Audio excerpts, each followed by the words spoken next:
guys, Tom here again, and today pretty much the question is Rainbow Six Siege worth getting into for year 2? Uh, Pretty much I'm going to be treating you all like you've never played this game before, and also I'll also cover some other tips for the people who have played this before but sort of faded out of it. If you didn't get this game when it first came out, which I'm assuming you didn't, I really don't blame you because it had a proper mixed reception.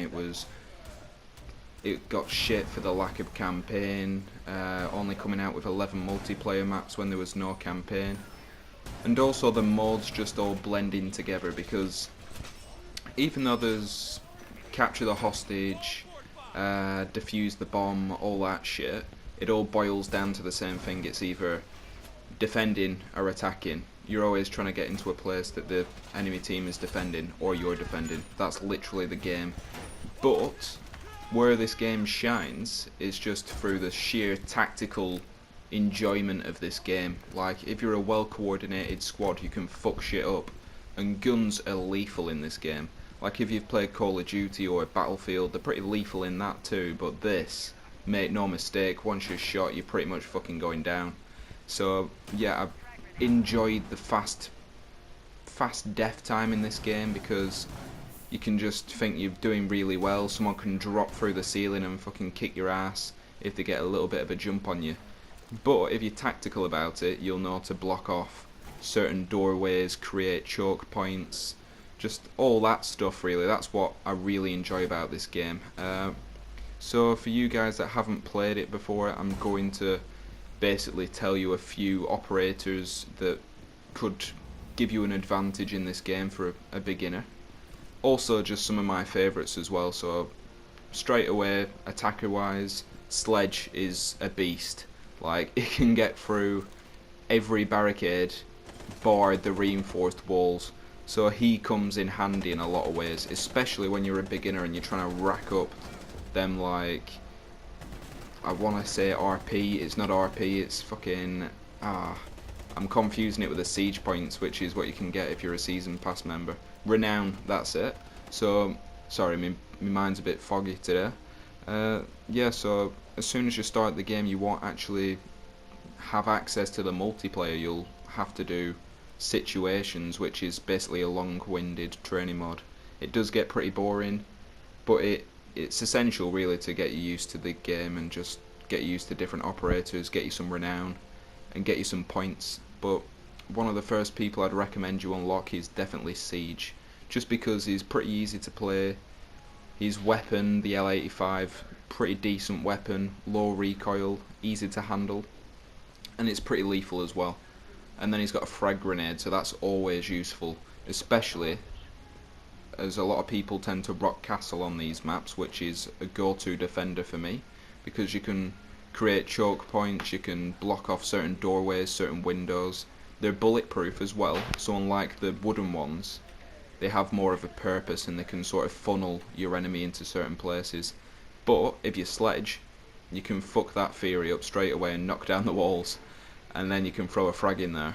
But another one of my favourite attackers is Thermite, which you could go for straight away once you've unlocked enough renown, or once you've got enough renown points.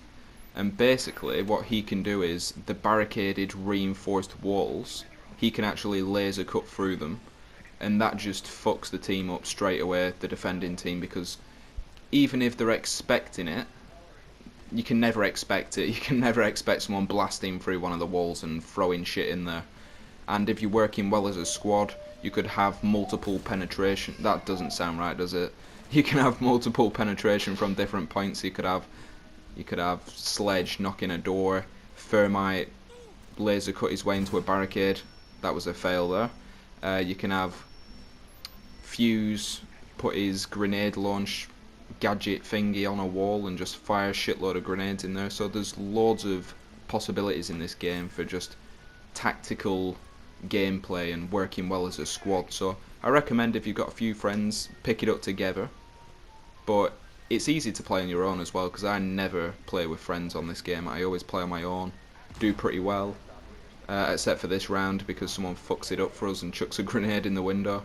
That's something you've always got to be careful of, because friendly fire is a thing on this game, and you can also kill the hostage if you're playing that game or by throwing a lethal in there.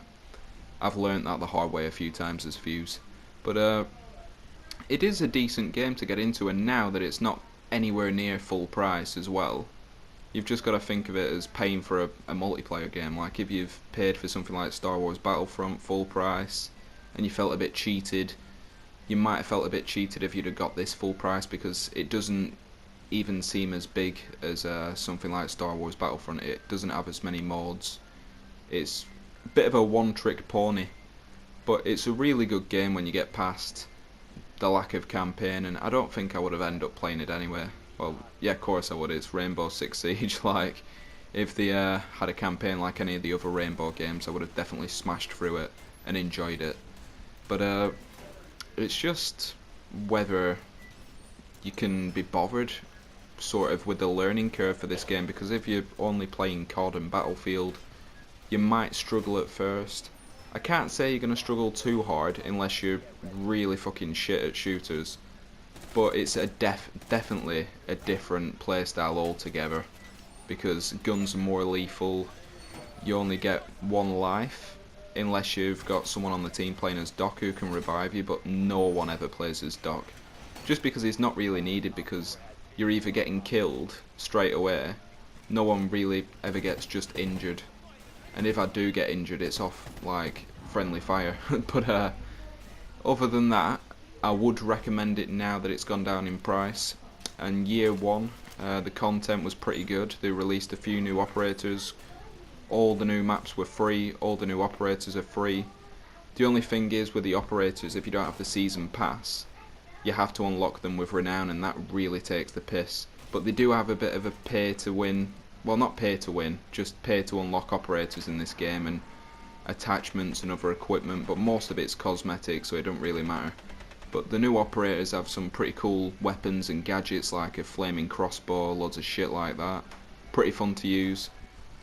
But if you did have the season pass, the only difference is you won't get any other advantage except for the fact that you'd unlock the operators as soon as they came out.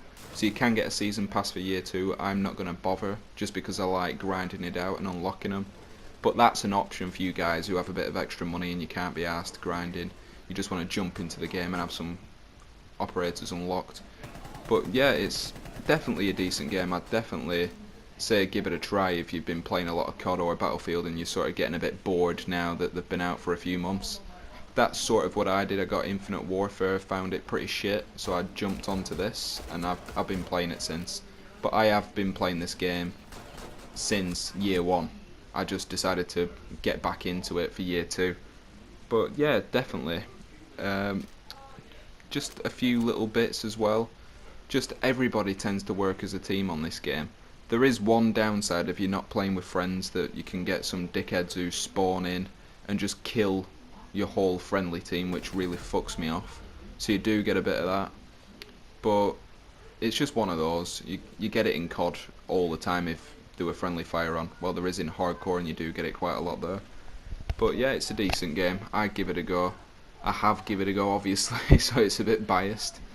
But it all depends on what you want to get out of it. So if you've played it before, get into it. If you don't mind a bit of a learning curve. If you dropped out halfway through year 1, there's new content, there's new maps. Get back into it. Cheers for watching, guys. I'm going to leave you with the rest of this little bit of gameplay here. Yeah, see you in the next one.